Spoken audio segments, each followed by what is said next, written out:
thank you everyone for joining the panel discussion.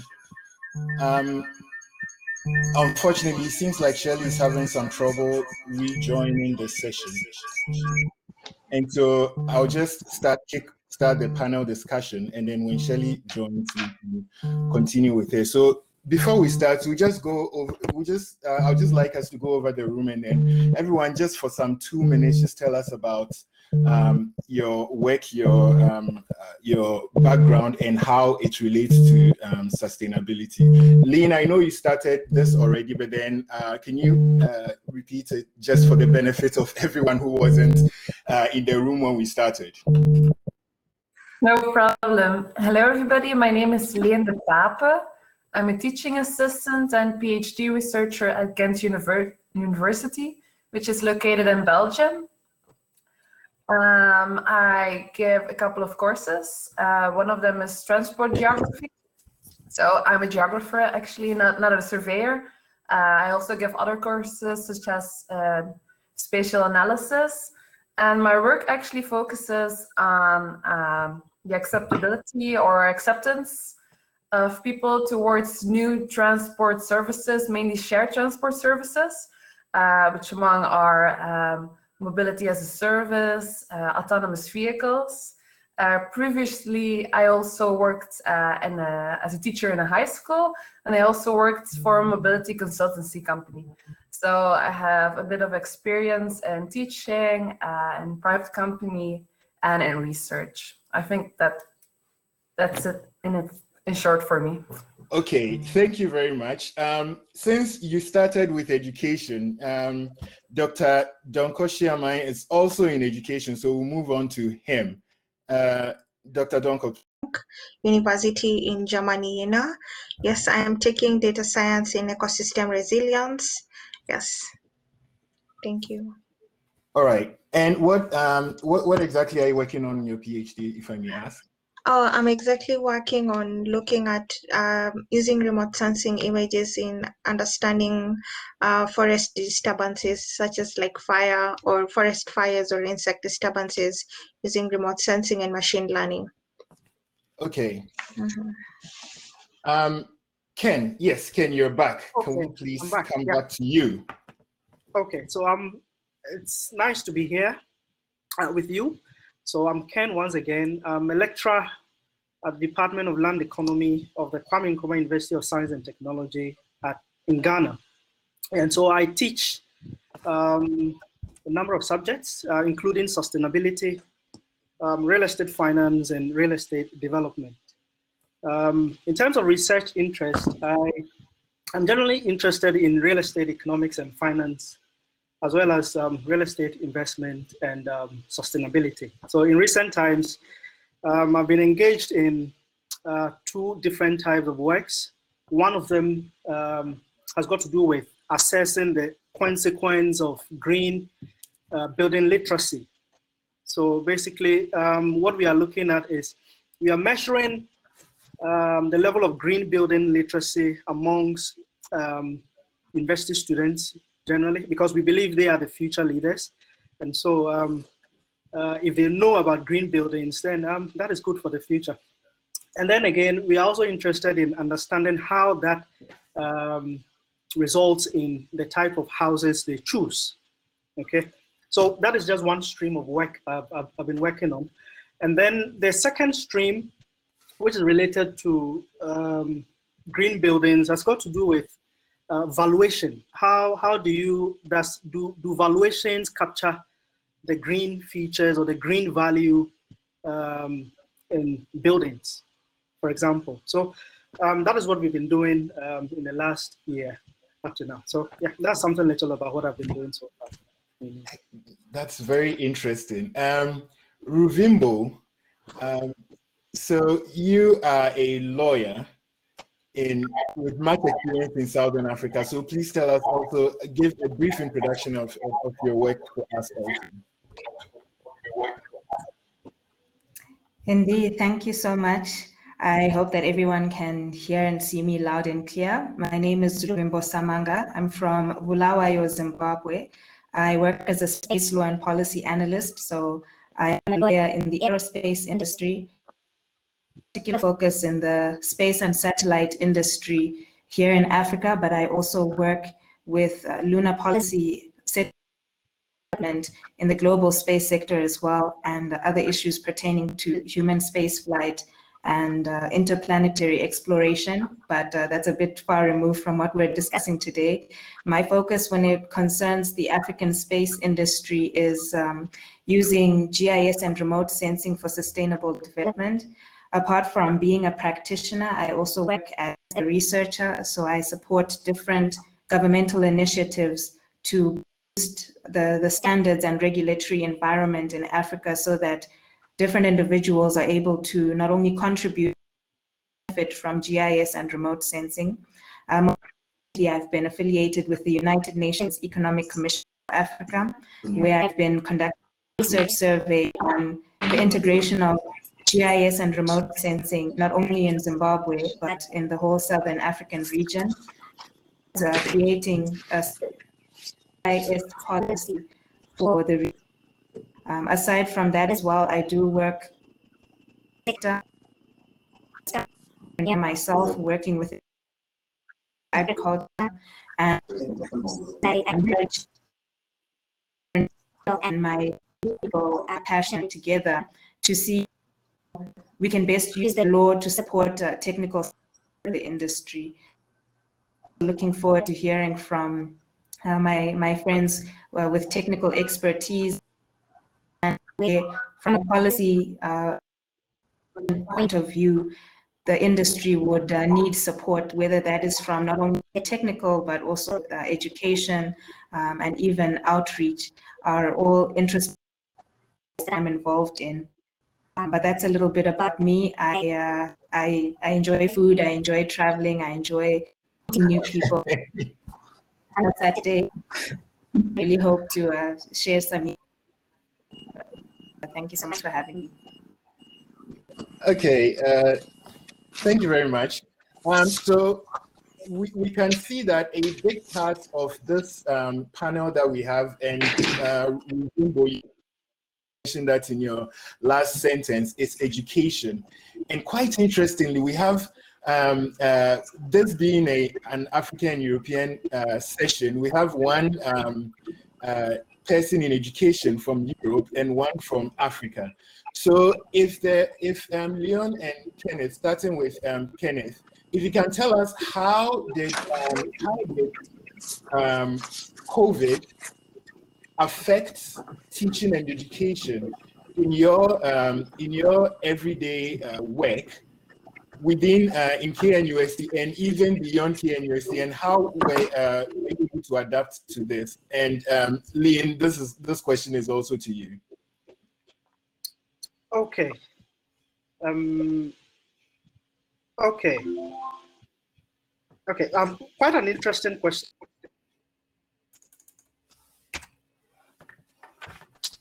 Ken, you're muted, please.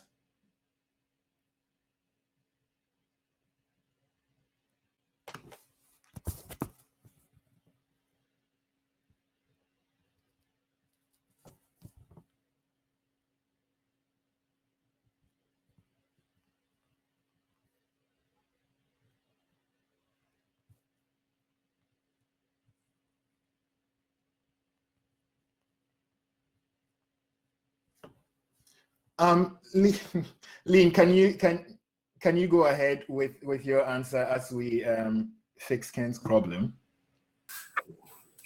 No problem. I will try my best. So related to COVID, I think the impact in Belgium, yeah, we had to work from home, and the students also had to work from home. So that was from October more or less until now, and study from home. I mean, a lot of classes were taught online. Some classes still went on if they were really necessary, if they were really practical, like some survey exercises that can be done outside. So that's maybe related in short towards COVID. Maybe also good to mention that a lot of field trips were cancelled due to travel restrictions.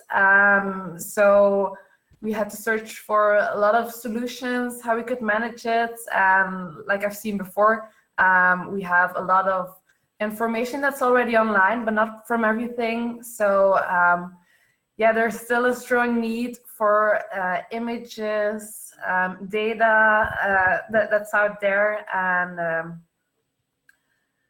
yeah, I think it was a good exercise somehow to do also to create assignments for the students that can be done from a distance.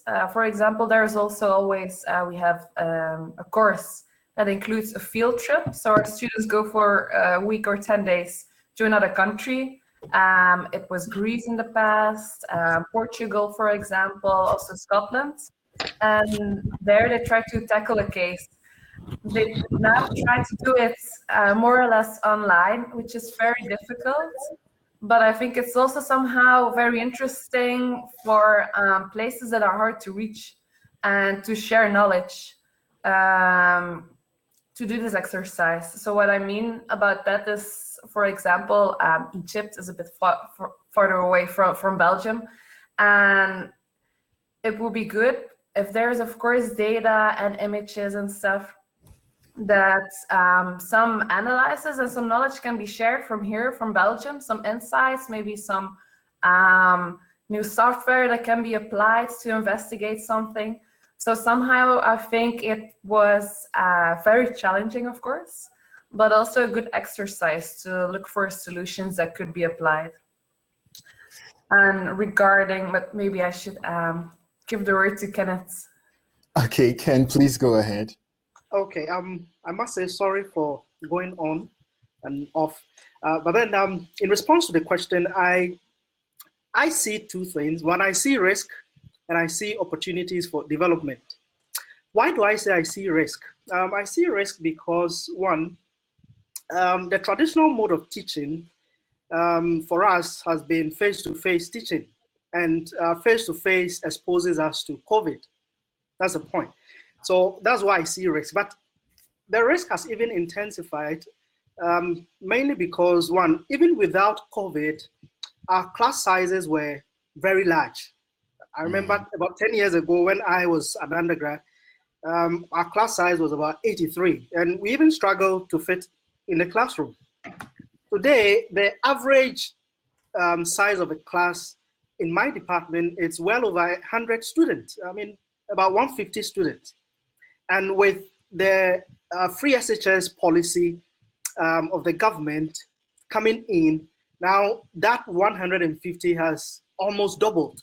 So the first years have come in, and the class size of a typical first year class is about 250. And yet the classrooms have not increased in size. Yeah, and so, if we want to go by the traditional way of teaching, then obviously we'll have problems with COVID, because that approach is going to increase the spread of the virus and all of that. But even though this is a challenge, I see opportunity for development, because when I studied in Europe, there were opportunities for online teaching and all of that, which is not the case, or which was not the case in my current university. But with COVID, I've seen investments in infrastructure, technological infrastructure that enables online teaching, what some people will refer to as blended learning, for example, has become a policy in the university, where we are supposed to teach online for a certain number of weeks, and then we teach for a certain number of weeks using a face-to-face approach. So I see development in a time of crisis, even though there's a risk of COVID as well. Okay, thank you very much. And Ruvimbo, let me just ask you one thing, because I must admit, I went to look on your profile before we came here, so I know a little bit of, I think I know a little bit of the work you've been doing with the Zimbabwean Space Agency. And so my question is, how has COVID affected this, and how has it affected the connection between the the policy aspects and then the practical aspects of this?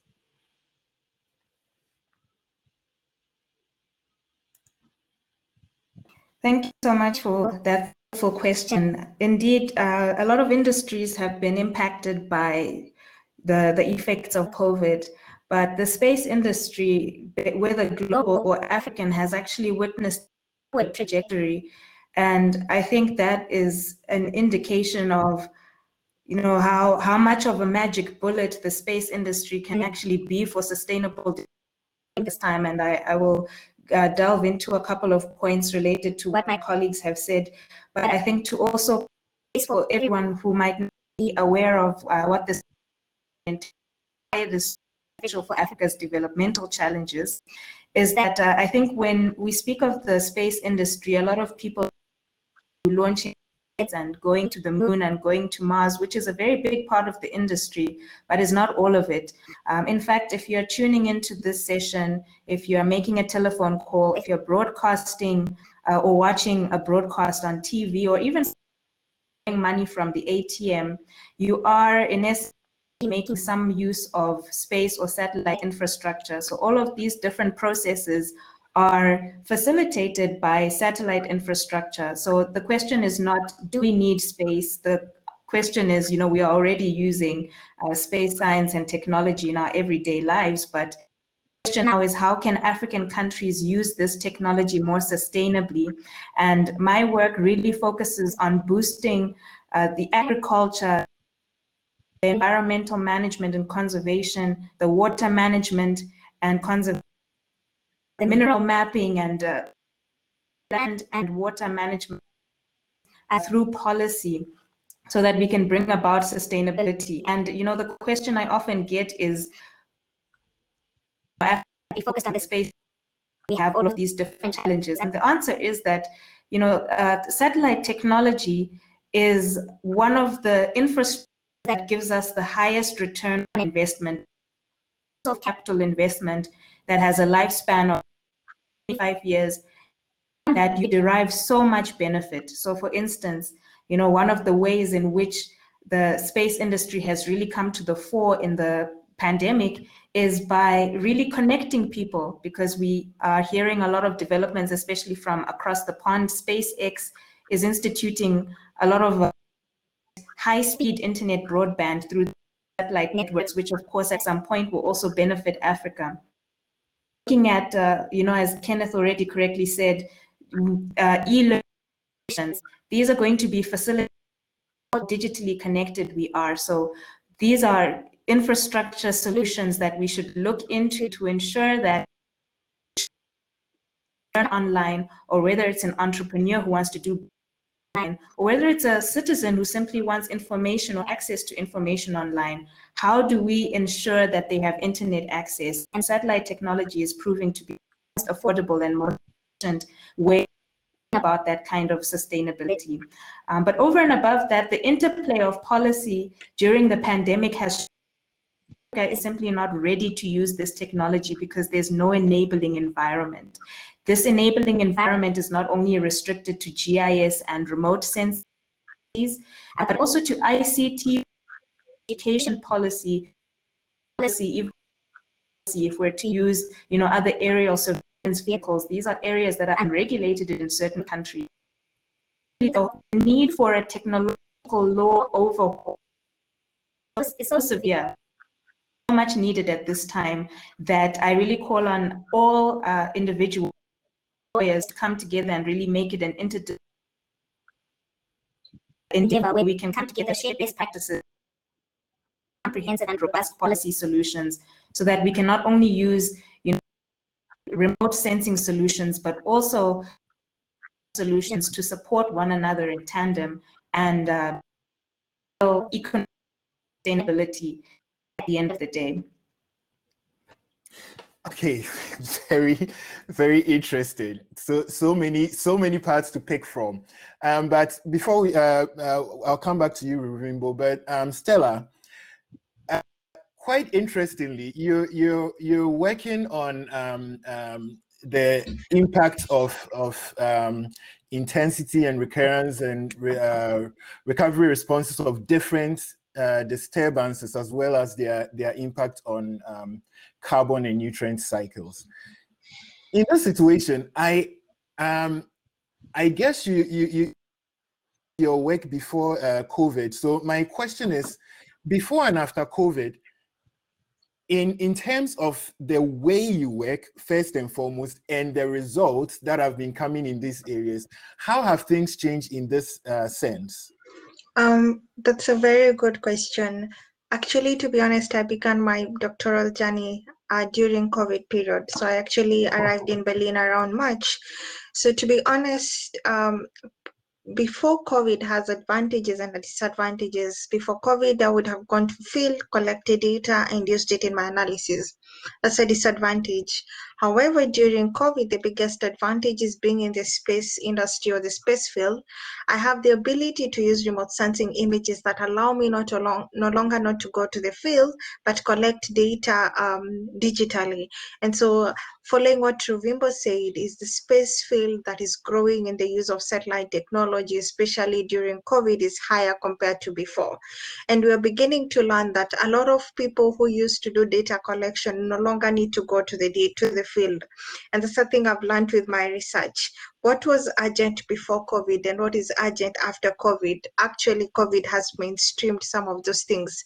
My use of satellite technology now is highly compulsory, close to 100% as before COVID, and that's how I can relate it, that my insight for satellite use and satellite and data technology has increased. Secondly, I'd also, because one of my study cases in Africa, there's a new hub known as Digital Earth Africa, and it's providing a hub of free satellite images. That's a thing that needs to be enhanced for sustainability, because one of the things I've learned and the important key of using satellite images is accessibility. And also, apart from accessibility, is the ability for people to know how to use it beyond just knowing geospatial technology. And I went through that training, and it has fundamentally helped me to understand how to use my analysis beyond just forest fire disturbances. And that's a thing that I would borrow throughout this technology. Like, the use of satellite technology is not only encompassed to people who understand remote sensing and GIS, but it should be beyond. Last but not least, how does this project affect sustainability, which is our topic. Now, if we affect the forest areas today, then you may not have rainfall. And if we don't have rainfall, you don't have food. And if you don't have food, you don't have a sustainable human life production. And so if we look at the chain that's affecting it across, that's why it's really important. Why satellite images are allowing us to do now is to do a time series analysis to understand how the ecosystem is changing and how to adapt into it, making the future of other generations using satellite images sustainable. Thank you. Thank you very much. So then, just to connect yours with post-COVID, do you envisage that, because you mentioned that right now most of your work is now based on satellite data, and I think it in one sense, might say it's very forward leaning. In another sense, some people might say that you are losing something, the on-the-ground observation. Mm-hmm. So my question is, how do you see your work going forward in a post-COVID world? That's a good question. I think, looking back now, I would adapt. One of the ways I've adapted is, before COVID, or I had a study area where I needed to travel to a different country, I've had to adjust to my new study area that is closer and that would require less restriction for me to go there. So even though I am fully relying on remote sensing images, it does not mean that I'm neglecting the value of field data. No, field data is very, very key. And eventually, that is the reason why I chose to change my study area to a new area, so that I can be able to collect data within the time frame of my project. And that was highly influenced because of COVID and restrictions with different countries. Yep. Okay, thank you very much. I would like to just a little bit, because the talk of post-COVID is making me really a bit happy that there will be a post-COVID world. So to get back to Ken, you are into real estate investment analysis, and in the sense of a basis in Africa, one area that is lacking is data on real estate investment. And so how are you coping with a time when there is COVID, where it's actually more difficult to get to work on these things? And how are you adapting now? And how will you, I'm sorry for this loaded question, how will you, with respect to a post-COVID world, adapt to it then? Yeah, interesting question again. I think, yes, the data challenge is very real in our part of the world. Before and after COVID, yeah, it is still a problem. But I think COVID has rather allowed innovation, I must say. So I think the previous speakers have indicated the fact that instead of going to the field, for example, to collect data, now you are doing online data collection, using technology to do that. Now, I'll tell you two ways by which my current study has, one or the other, adopted some form of innovation to be able to go ahead with the work. So the work on green building literacy, for example, requires that we actually collect data on housing choice, okay? One way to do that is, of course, to administer questionnaires to people for them to fill in. Through that, you'll be able to collect the necessary data. Another part of the work also requires that we model the sustainability of buildings, okay? And that will require that you perhaps do a sort of a reconnaissance survey of those buildings, right? But this is what we have done as a result of the restrictions caused by COVID. So now we are beginning to use online images of houses, and we are trying to collect the necessary information from the pictures we see online of buildings, and we are using that in the modeling of how sustainable buildings are. And I think it is, even though it may not be the best of the best source of data, it is better than nothing. You get it? Yeah. So I see that COVID-1 has allowed some form of innovation, and that innovation, if it continues, would be useful for research development in Africa. Yeah. Okay. Thank you very much for that very interesting answer. But then also connecting to Lean, who of course you already have a background, I guess, in education in secondary school, before secondary school education in geography, before your career in the university. So my question then is, what about post-COVID education?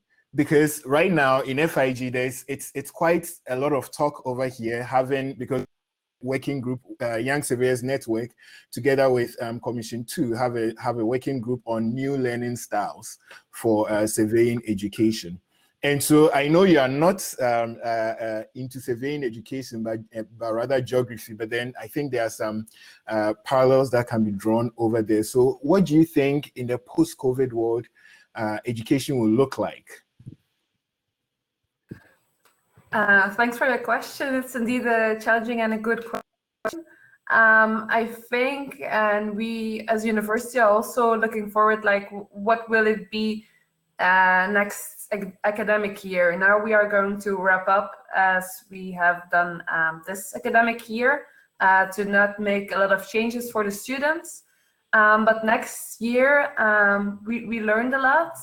There are some good platforms. There are always also some issues with different digital platforms. But indeed, I think Ken also mentioned that we are more looking at a blended way to teach. Like some topics, for example, that inquire more theory, we can use short videos for the students that they can prepare some stuff at home. and then really come to the campus and apply the knowledge they already have. So also the lecturers, the professors, they can really hopefully engage with the students. I think that that's also an important thing, that the future, not only due to COVID, but that a lot of stuff becomes more applied. Also more and more collaboration between the students. I think also because COVID, we had to collaborate more in different ways. We learned a lot, and I think in the future there will be more collaboration. For high schools, I see in Belgium that there's now a strong tendency to really go to school, maybe to use computers even more. But I think at universities it will be more blended, so more at home and also at university. And I think that's also good for equity. There are some students who have to travel long distances to come to the university, and they now will have access also to courses and everything if it's also provided online. Of course, you still have to have some technical stuff at home, such as a laptop. But I think now more and more there are projects who give subsidies to buy those stuff at a lower price.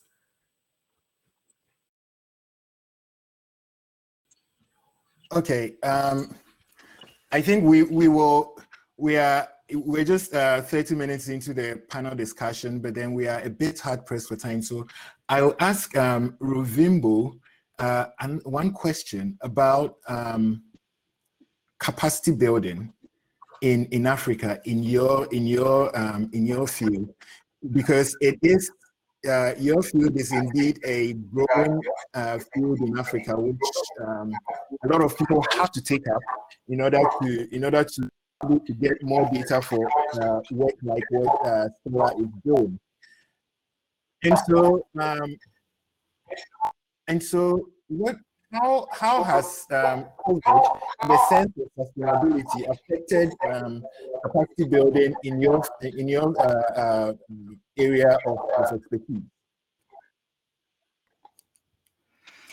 Thank you so much. I will summarize, and capacity building efforts, especially in the space industry, have really been hampered by the lack of development finance, which was necessarily rechanneled towards COVID adaptation and mitigation efforts. So at the end, what we really struggle with, especially on the African continent, availing the resources that we need to not only to data, not only to reform policy, education, and to support participation, which are all, I think, important aspects for sustainability. But I think just on the matter of, sustainable or what sustainability should look like, I think in any given context or any country, sustainability should look at human capital, it should look at developing infrastructure, and it should look at developing research. And unfortunately, in any unsustainable ecosystem, you'll find there's usually a deficiency in either or. For human capital development, the lack of funding, not only to support the education process, but also to instill vital GIS and remote skills to the populace in Africa, is a grave challenge that stops us from supporting. My research in Zimbabwe has particularly shown that, for instance, accessing ArcGIS licensing software is above the reach of the ordinary citizen, owing to, of course, how expensive it is. And students are not able to use this software while they're learning, so it means they are not able to use this software when they finally get to the workplace. Again, if we're looking at the need data, the fact that many African countries don't have a data repository in their systems, which is a place where we can begin to store and collect data to be used for future generations as well. So every time that data needs to be collected, we have a new user using new techniques, using non-standardized techniques to collect data, and then after that, themselves. So we're not building that sort of, data infrastructure we need. And ultimately that will hurt us going to the digital economy. And finally, of course, education and outreach. If we're not upskilling or reskilling the population, not only will we have individuals who are not able to industry, but we also have citizens who don't understand what them. And we really need to develop a college as well. So it's important that a lot more intentional about finances, but finally as well, private sector participation is going to be so important for sustainability, because as we know, the more private players we have, the more competition means innovation, and that means prices come down or costs come down. So governments prioritize that participation so that we can have a competitive market that really speaks to the needs of the end users. And private sector is also very good at participation. But at the end, I feel that capacity building is really being driven. I appreciate participation as a youth myself, and I think that despite all that is happening, capacity building has been spearheaded in my industry by young people. Of the 70 space startups in the industry, the majority of them are co-founded and led by people, which is impressive. And I think that the more institutions begin to rate the contribution of the youth are very at making use of non-traditional methods, especially when it comes to the media, fundraising, crowdfunding. There's a big voice that comes from the youth. So in terms of the industry, with what has happened in the space industry, and I hope that sustainability will equal affordability, making costs lower not only for providers but for users at the end of the day. Okay, thank you very much, Ruvimbo. I see that there are one or two questions in the question and answer box, but then unfortunately, Alex, I think that we don't have enough time for that. Or yeah, that question was on another session, so that's fine. So what we're going to do now is to just wrap up this session, because time is fast spent. We want to move back to the presentations. But then it was, for me, it was quite interesting, because we have a wide-ranging field of panelists from education, from policy, from practice, and from research. And we do have a lot of young surveyors in the watching us and listening to us today. And so just to wrap up the session, to close this panel discussion, I would want all of you just for a minute to just give one word of advice for young surveyors who are also in your field, your own colleague young surveyors in your field, about the post-COVID world, how we can move various fields from the COVID world into the post-COVID world in terms of sustainability. So I think I'll start with Stella, and then we'll go on from there. Stella, please. Thank you so much. I think my one quick advice would be prepared to move digitally, and that's a thing many of them need to really prepare yourself, also mindfully to think beyond geospatial, how geospatial can move beyond just your field of knowledge to a place of impact, such as policy, such as education, and that would really work. Yeah, and learn a lot on machine learning. It's a space that's growing. All right. Ruvimbo, can you give us your closing?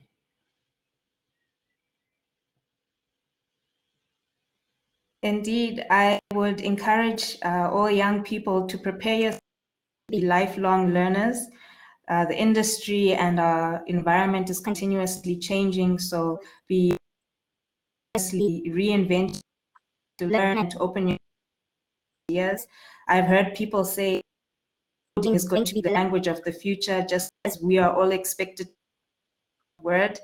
That will be the case with coding as well in the future. So I would also encourage you to just make earnest steps to learn some of these skills. I'm trying, I'm failing dismally, but I'm going at it anyway. But I hope that you remember as well that as young people, you do have what it takes. Do not anticipate because you are young. Just remain confident and continue to go after what you believe in. All right, thank you very much. And we'll move on to Ken. And I'm very much looking forward to yours because you are a surveyor, but not in the spatial field, but in the land economics field. So please let us know your final thoughts. Yes, I think reiterate the need for human capital development, and I'm drawing from insights from our green building literacy survey we conducted, and it showed clearly that there's a need for not only university students to learn about green buildings and also its benefits because of the impact it has on sustainability, but then we also find that even students who are studying surveying related courses are not conversant with this idea of green buildings. And so at a personal level, demand for green building technology would be low because people are unaware about it. But even for young surveyors who are going to be the professionals of tomorrow, I think it is even more important for us to learn because then we are the champions within the built environment, I mean, in relation to real estate and construction. And if we don't understand this concept of green buildings and how, I mean, the role it plays in achieving sustainability, then I'm not sure we'll be contributing our part as surveyors to the sustainable development goals. So I think we should make that endeavor to learn about green buildings and also about sustainable development going forward. Thank you very much, Ken. And last but not the least, we will hear from Lean. What I would like to encourage for students post-COVID is to collaborate, and that's on different fields, like about social topics, more technical topics. For example, I'm working also in a project on autonomous vehicles, and there are people with surveying experience that use point clouds to make the environment around autonomous vehicles more visible. They are actually making portfolios. So I think there's a connection between social topics, more technology-related topics, economical topics.